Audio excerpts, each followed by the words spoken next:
Vereador Ramon.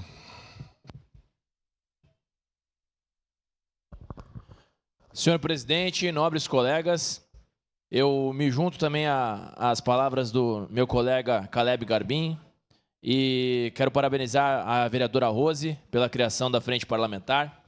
Eu acho de extrema relevância nós termos uma universidade federal aqui na Serra Gaúcha.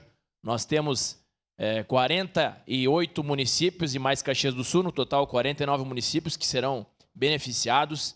Eu sou um exemplo de que na Universidade Federal nós não temos somente militância, nós temos pessoas que vão lutar pelas boas causas sem o espectro ideológico. Então, eu tive a oportunidade de cursar 2 cursos superiores, graças à Universidade Federal, né, a Academia Militar das Agulhas Negras e a Escola de Educação Física do Exército.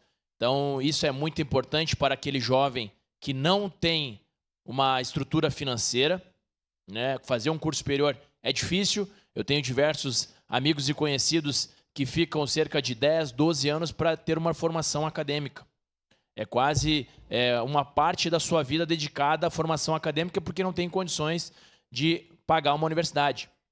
No entanto, eu sei que não está na nossa esfera, mas eu acredito que mais para frente a gente possa fazer uma solicitação de colocar pelo menos um nível de parte financeira para entrar na universidade.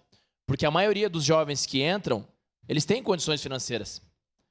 Então, se nós formos analisar a parte financeira de quem entra na Universidade Federal, poucos deles são humildes. A maioria já tem uma condição financeira, que tem um valor considerável na família para pagar um cursinho pré-vestibular e para conseguir entrar na Universidade Federal.